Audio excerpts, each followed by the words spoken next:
A US congressman just accused Nvidia of helping China build military AI. An AI chatbot is now driving a rover on Mars. And Elon Musk finally admitted the truth about his robots. This isn't science fiction. This all happened in the last 48 hours. And here's the thing. While everyone's distracted by the headlines, something much bigger is happening behind the scenes. 3 Chinese AI companies are about to drop models that could make everything we know obsolete. But let's start with the bombshell that dropped just hours ago. A letter was sent directly to Commerce Secretary Howard Lutnick. The accusation? Nvidia, the company that makes the chips powering almost every AI system on Earth, allegedly helped a Chinese company called DeepSeek develop AI models. Models that were later used by China's military. Now think about that for a second. The same company selling chips to OpenAI, to Google, to Microsoft, accused of arming a foreign military with artificial intelligence. And this isn't coming from some random blogger. This is coming from a US House Committee chairman. But here's what makes this even crazier. This letter dropped right as the Trump administration was about to approve billions of dollars in chip sales to China. H200 chips, 6 times more powerful than anything China currently has access to. That deal, now hanging by a thread. Jensen Huang, Nvidia's CEO, is caught in the middle of what might be the biggest corporate scandal of the decade. On one side, a massive Chinese market worth billions. On the other, Washington demanding answers. And while everyone's focused on that drama, something historic happened 140 million miles away. An AI just drove a rover on Mars. Not a specialized space robot. Not some NASA supercomputer. Claude, the same AI you can chat with on your phone, planned driving routes for the Perseverance rover. And the rover actually followed them. We're talking 400 meters of autonomous navigation on another planet. The AI analyzed satellite imagery, figured out the safest path through Martian terrain, and wrote the actual commands to make it happen. NASA engineers looked at those commands and said they only needed minor changes. Let that sink in. A commercial chatbot is now making decisions on Mars. But here's what nobody's talking about. This isn't just a cool science experiment. This is proof that AI can handle mission-critical decisions. Life or death decisions. Billion-dollar equipment decisions. If an AI can drive on Mars, what can't it do on Earth? And that question brings us to something that should terrify every tech worker watching this. 245,000 people lost their jobs in the last few months. Amazon cut 30,000. Intel slashed 20% of their entire workforce. UPS dropped 48,000 employees. The IMF's managing director said something chilling.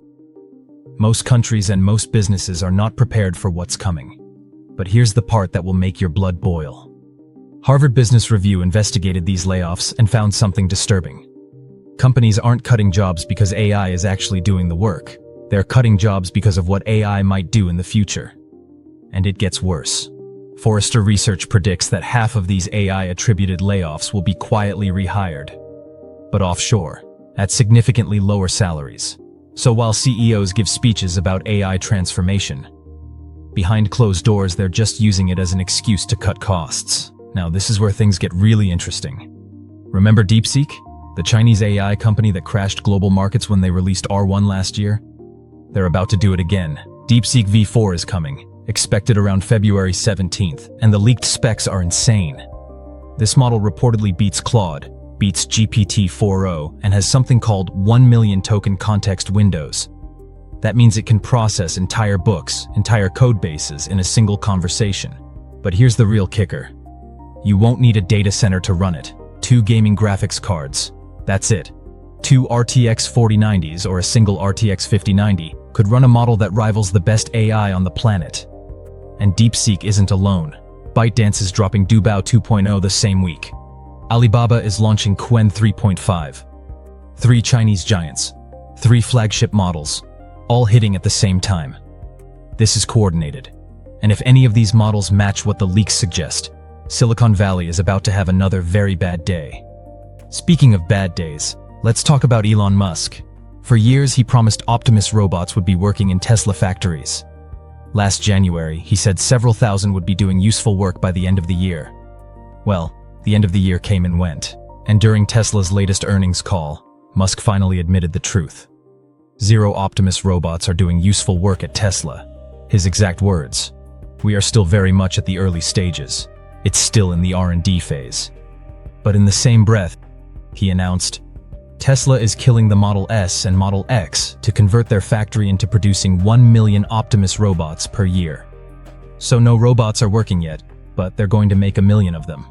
Make that make sense. He also teased Optimus Gen 3, coming in February or March. Said it would be so real you'll need to poke it to believe it's a robot. We'll see. Meanwhile, Sam Altman is dealing with his own problems.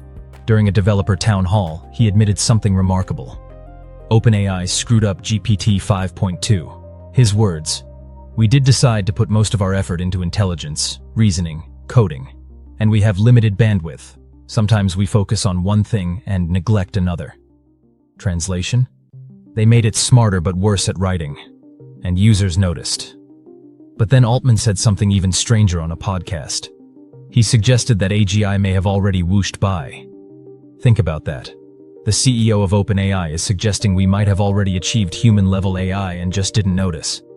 Either he's preparing us for something, or he's moving the goalposts. Neither option is comforting. And then there's Yann LeCun, one of 3 people who won the Turing Award for inventing deep learning, the godfather of the technology that powers every AI you've ever used. He just quit Meta, packed up and moved to Paris to start his own company. But before he left, he dropped a bomb. He said large language models like ChatGPT will never achieve human-level AI, called them a dead end, said Silicon Valley has a superiority complex, and warned that China might overtake the West. When one of the 3 inventors of modern AI says everyone else is going in the wrong direction, you should probably pay attention. And here's what ties all of this together. OpenAI just announced they're killing GPT 4o on February 13th, along with GPT 4.1, O4 Mini, and several other models. Gone. Deprecated. End of an era. They said only 0.1% of users still choose GPT 4o daily. But think about what that means. A model that was revolutionary just 2 years ago is now being thrown in the trash because it can't keep up. That's the speed we're moving at. What's cutting edge today is obsolete tomorrow. Countries are banning AI chatbots. Godfathers of the field are quitting in protest. Congress is accusing chip companies of arming foreign militaries. AI is driving vehicles on other planets. And 3 Chinese models are about to drop that could change everything we think we know about who's winning this race. The next few weeks are going to be chaos. And if you're not paying attention, you're going to wake up in a world you don't recognize. The question isn't whether AI will change everything. It already has. The question is whether you'll be ready for what comes next. Alright, that's it for this one. Drop your take in the comments if you enjoyed this. Hit like, subscribe if you haven't already. Thanks for watching, and I'll catch you in the next one.